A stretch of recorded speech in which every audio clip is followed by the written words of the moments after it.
Okey, Assalamualaikum. Salam sejahtera, salam kuasa ketiga. Jika audio jelas, boleh tolong maklumkan kepada saya ya.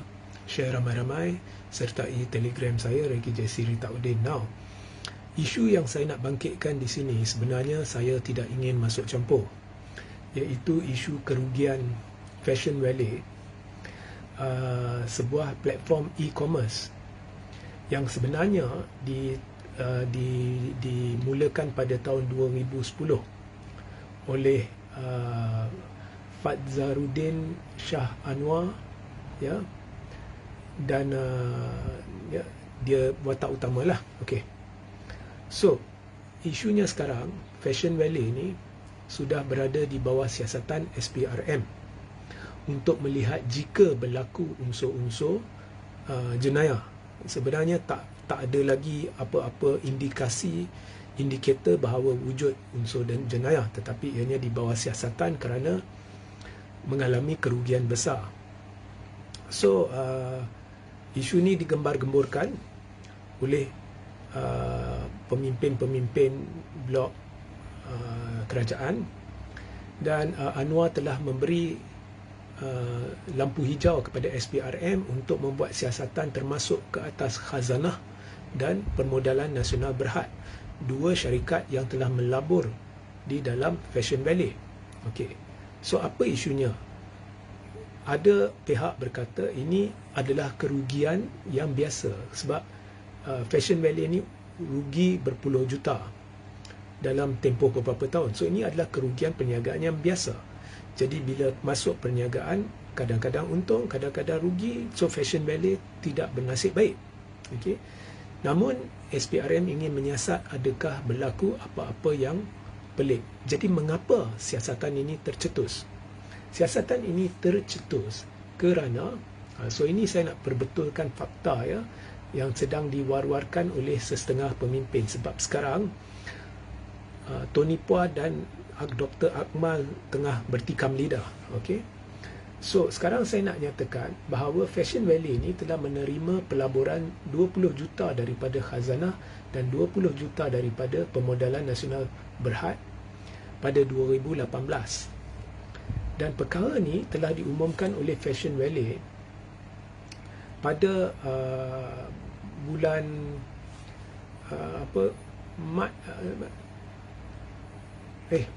mana pula ya, telah diumumkan pada bulan Mac 2018 ya.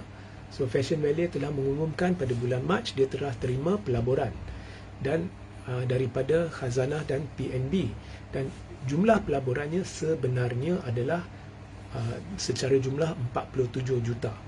Okey, pada masa Khazanah dan PNB melabur 47 juta jumlah ke dalam Fashion Valley ya, sebenarnya Fashion Valley ni adalah satu syarikat yang menanggung kerugian besar. Okey,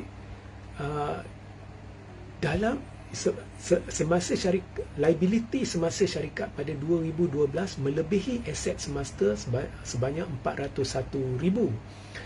Antara 2015 dan 2017 jumlah aset meningkat hampir 300% kepada 14.7 juta, manakala jumlah liability meningkat 100% kepada 11.7 juta. Jadi kalau awak baca lanjutlah, awak kaji lanjut ya, awak akan dapati Fashion Valley ini sebenarnya adalah satu syarikat yang menanggung kerugian pada ketika pelaburan dibuat. Okey, tak apa. Okey. Semakan pemfailan akaun kewangan syarikat antara 2012 dan 2017 menunjukkan bahawa kerugiannya meningkat kepada 10.7 juta pada 2017 berbanding 116,000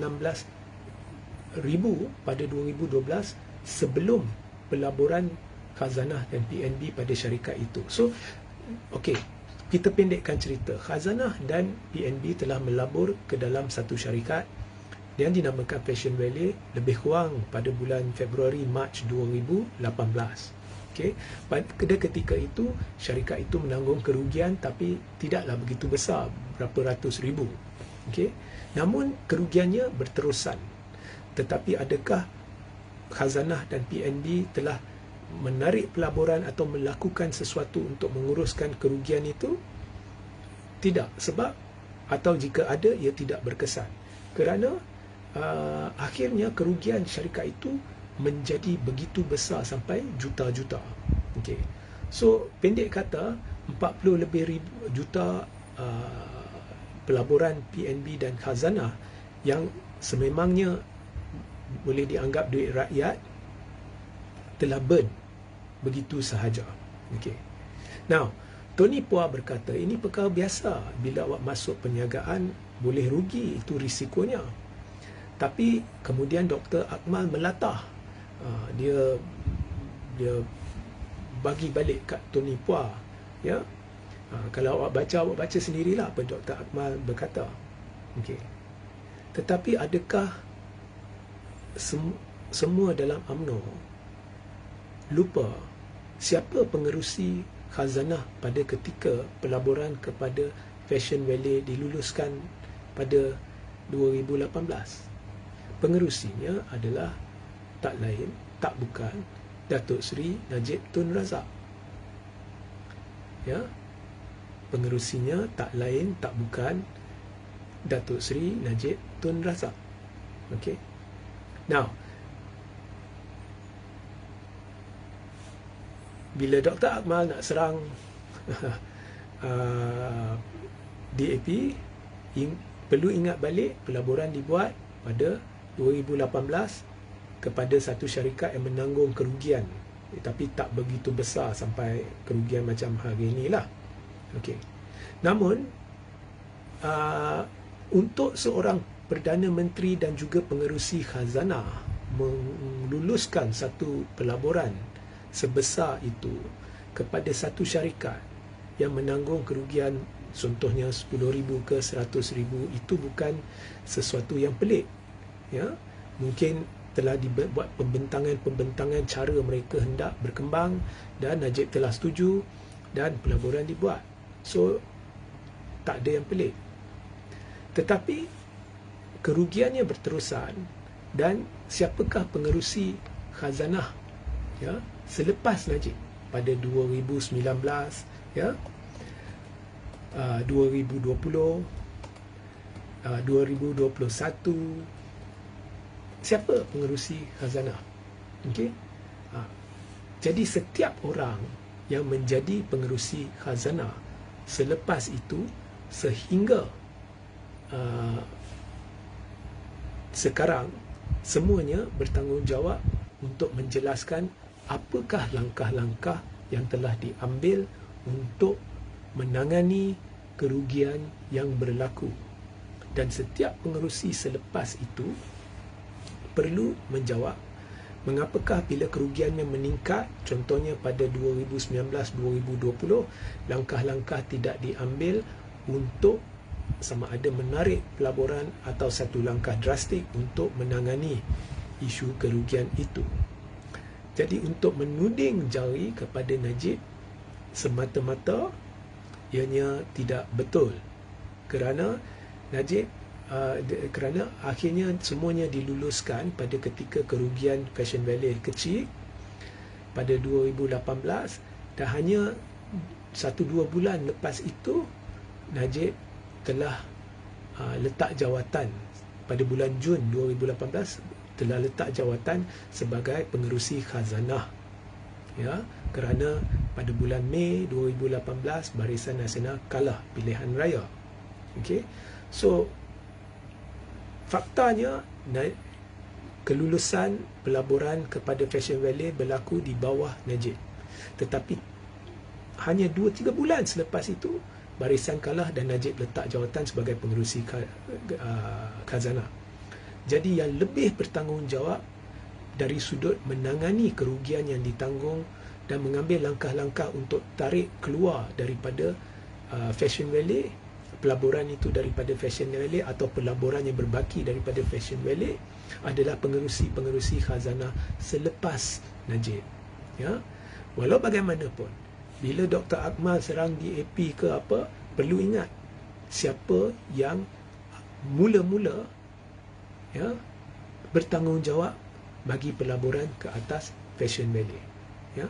So ini sahaja saya nak nyatakan, sebab saya lihat ada pertikaman lidah tapi rakyat tidak diberitahu, diberi gambaran jelas, walaupun saya kira ada yang tahu, ada yang boleh teka, tetapi tidak diberi gambaran jelas. Ya. So orangnya adalah Najib. Kalau anda lihat contohnya Dr. Akmal,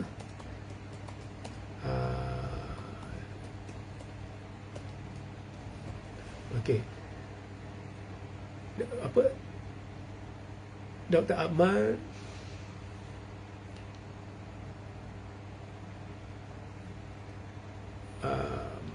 merujuklah puah berkata macam ini, berkata macam itu, ya, seolah-olah mempertahankan Fashion Valley.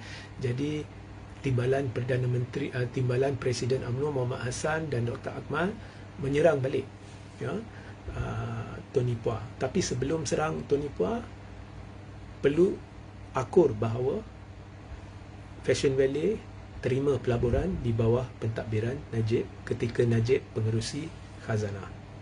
Okey. So itu sahajalah, sebab orang banyak bertanya saya, ya, actually Fashion Valley ni siapa bertanggungjawab, menteri mana bertanggungjawab, apa-apalah. So saya cuma nak perbetulkan fakta. Okey, so itu sahaja, ya, sehingga kita dan satu, ya, saya setuju dengan Dr. Akmal untuk mewujudkan RCI isu Fashion Valley, ya, tetapi tunggu dululah, lihat hasil siasatan SPRM. Barangkali tidak ada apa-apa, barangkali ini adalah hanya satu perniagaan yang teruk. Namun RCI adalah cadangan yang bagus, sebab kita nak lihat bila dah merugi bertahun-tahun, apakah yang telah dilakukan oleh pengerusi-pengerusi khazanah bagi menangani isu itu atau to address the issue. Ya, itu yang kita nak lihat. Ya, so sehingga kita berjumpa di lain masa. Assalamualaikum, salam sejahtera, salam kuasa ketiga.